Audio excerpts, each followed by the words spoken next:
अस्सलाम वालेकुम, मेरा नाम है नुमान और HMN हॉलीडे से मैं बात कर रहा हूँ। उम्मीद है आप सब खैरियत से होंगे। अगर आप हमारे चैनल पर नए हैं तो हमारे चैनल को जल्दी से सब्सक्राइब करें, बेल आइकन के बटन को प्रेस करें, कमेंट्स करें, शेयर करें ताकि मज़ीद हम ऐसी वीडियोज़ आपके लिए बनाते रहें। हमें काफ़ी सारे मैसेजेस रिसीव्स होती हैं, कॉल्स होती हैं और क्लाइंट्स हमें रिक्वेस्ट करते हैं कि आप इस टॉपिक पे वीडियोस बनाएं या इस कंट्री के बारे में बताएं। तो सबसे ज़्यादा जो हमें रिक्वेस्ट रिसीव हुई है वो कनाडा के हवाले से है। ऑलरेडी इस पर हम काफ़ी वीडियोस बना चुके हैं, तो मैंने कहा चलिए एक दफ़ा फिर दोबारा वीडियोस बना दें उन साथियों के लिए जो नए हैं इस चैनल पर या जिन्होंने हमें रिक्वेस्ट की है कि क्या लेटेस्ट सिस्टम पोजीशन चल रही है कनाडा के हवाले से। तो मैंने कहा चलिए इस पर एक छोटी सी वीडियो बनाता चलूँ। दोस्तों, जैसे कि सब जानते हैं कि कनाडा जो है हर किसी की ख्वाहिश होती है कनाडा में सेटल होना, कनाडा में जॉब करना, कनाडा में घूमना फिरना और ये वाहिद कंट्री है जो लॉन्ग टर्म वीज़ा आपको देता है।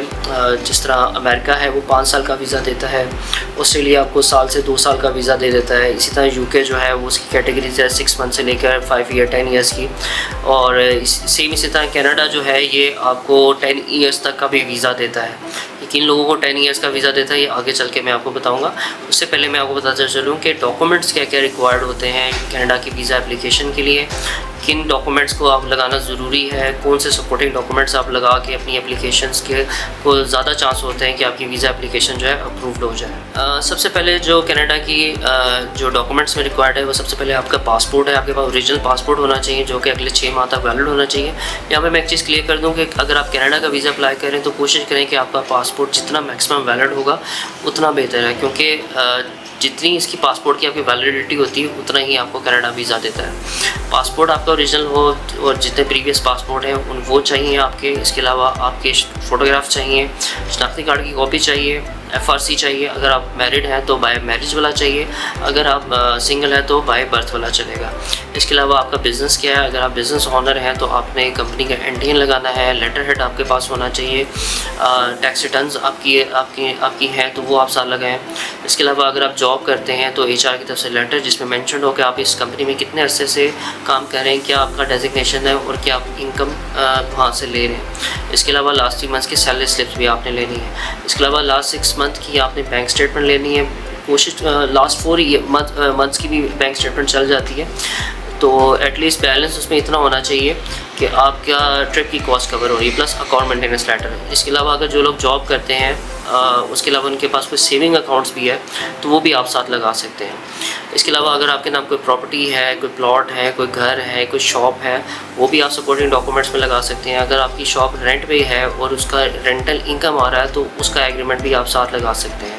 इसके अलावा अगर आपके नाम कोई प्रॉपर्टी है या एग्रीकल्चर लैंड है तो उसकी भी आप इंग्लिश ट्रांसलेशन करके डिटेल जो है सपोर्टिंग डॉक्यूमेंट्स पे आप लगा सकते हैं। फ़ीस की अगर बात करें तो इसकी जो फ़ीस है वो 185 कैनेडियन डॉलर्स है, जिसमें $100 जो है वो कनाडा की एम्बेसी की फ़ीस है और 85 कैनेडियन डॉलर्स जो है वो बायोमेट्रिक के चार्जेस हैं।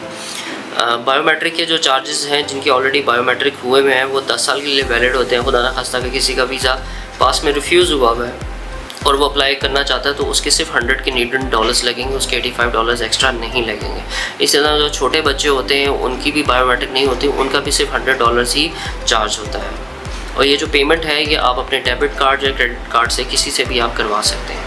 सबसे पहले वीज़ा एप्लीकेशन फॉर्म फिलअप होता है, उसके बाद डॉक्यूमेंट्स अपलोड होते हैं, उसके बाद एम्बेसी की फ़ीस पे होती है, उसके बाद बायोमेट्रिक इंस्ट्रक्शन लेटर आता है, देन उसके बाद आप अपॉइंटमेंट बुक करते हो VFS की, फिर आपकी अपॉइंटमेंट बुक होती है। अपॉइंटमेंट के बाद आप बायोमेट्रिक करवाते हो। जिस दिन आपकी बायोमेट्रिक होती है उस दिन से आपका प्रोसेसिंग टाइम स्टार्ट होता है। तो ये सारे स्टेप्स मैंने आपको 1 गो में काउंट कर दिए कि क्या क्या डॉक्यूमेंट्स चाहिए और क्या क्या इन्फॉर्मेशन जो है वो इसमें रिक्वायर्ड है फॉर फाइलिंग कनाडा एप्लीकेशन। इसके अलावा अगर आपको कोई भी इन्फॉर्मेशन चाहिए रिगार्डिंग कनाडा के हवाले से तो आप हमें कांटेक्ट कर सकते हैं। हमारा कांटेक्ट नंबर है 0313212202 एंड 0515172517।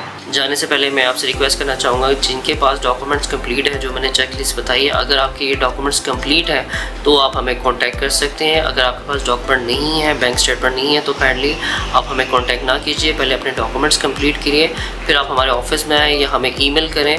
हम पहले डॉक्यूमेंट्स ईमेल पे मंगवाते हैं, आपकी फ्री असेसमेंट करते हैं, देन उसके बाद हम आपको बताते हैं कि कितने % चांसेस है आपके वीज़ा लगने के। वीज़ा देना ना देना इंटायरली एम्बेसी के हाथ में है। हम सिर्फ आपको बेहतरीन कंसल्टेंसी सर्विसेज प्रोवाइड करते हैं और बाकी at the end decision embassy का ही होता है। तो अपना बहुत सारा ख्याल रखिएगा। अल्लाह हाफिज़।